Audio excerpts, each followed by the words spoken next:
Okay, so not the most important upgrade, right? But I was talking about this light earlier, and it actually was partially hooked up, and it had this switch was just hidden under the dash. Wasn't actually, I guess it was double-sided taped at one point, but it had come off and was just flopping around underneath the dash. And this section of the wiring loom was just kind of shoved through the foam for the heater core. The ground for this switch assembly was grounded out on this little bolt for the air conditioning, which is definitely not appropriate ground for anything electrical. We had this end, let's see if we can get that to focus. So this end was just no terminal on it, just wound around this post here. So when I pulled it off, there was just copper sitting in there, and you can still see there's one or two strands I need to clean out. But just don't do this stuff. Like, go into that post, okay, no problem. Put a terminal on here. Like, this end's got one. There's just no reason to do this poorly. And then that housing, or that wiring loom, was then tied into this stuff, which you can see is obviously not appropriate for outdoor use. It wasn't sealed properly. It's all corroded up under the hood here, and I haven't bothered to pull the tape off enough to really see what it is, but it's some sort of indoor light duty wiring. It's just not meant for automotive lighting, and especially since it was then running into the rest of this harness, which had pigtails to hook up to other items. I mean, there was a relay in there, obviously not very well protected from the elements, so the terminals in there are all corroded.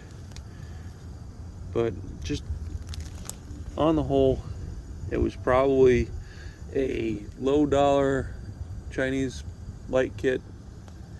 I mean, I'd almost guarantee that, just based on the quality of the finish on the light itself is all peeling off, and the inside of the light is all pitted.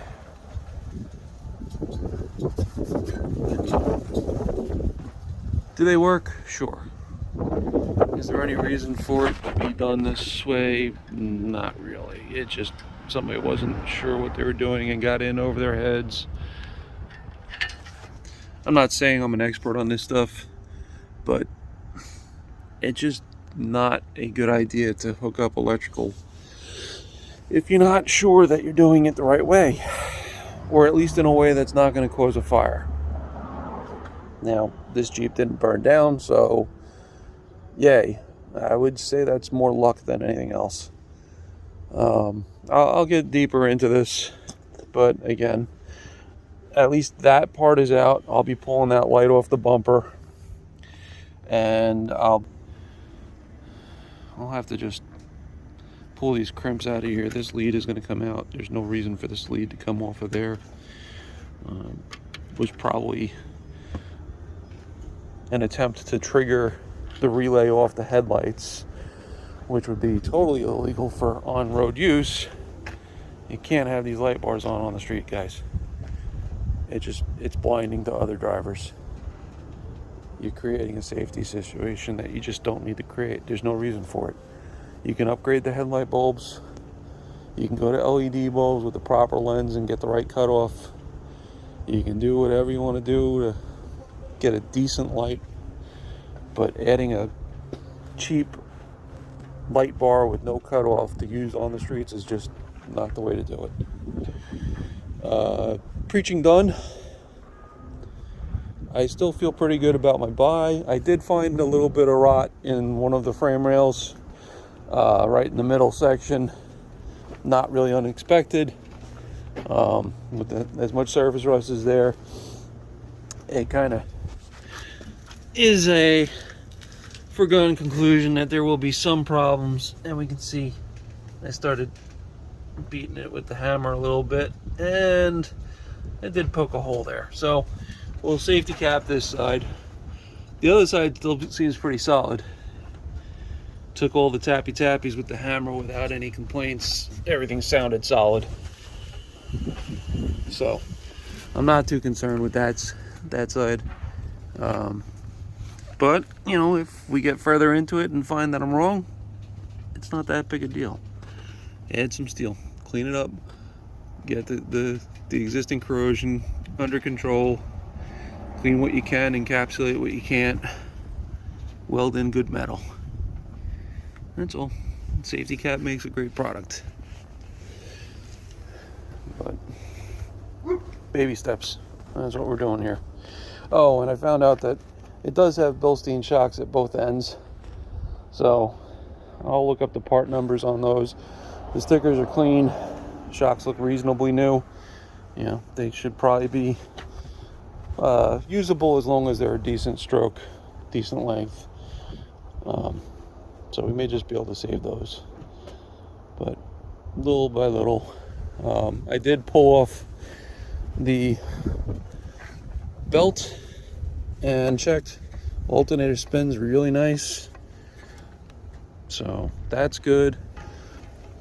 The water pump is pretty good. Doesn't seem to have any binding on there. Other than when I put the belt in front of the fan, obviously. So I may leave that alone. I do need to get a new oil pan. The oil pan is pretty corroded. It was the same way on mine. I'm not surprised. I just didn't see it when I was looking under there the other night when it was dark. So I'll get one of those ordered. I'm on the fence if I want to pull this water pump off or not. If I do decide to do that, then I'll probably do a timing chain gasket, timing chain cover gasket, sorry, and a new timing chain set. It's one of those, if I have the oil pan off, it's got the mating surface on the bottom there, you know, maybe just go ahead and do it all at once. All right, that's it for now. Signing off.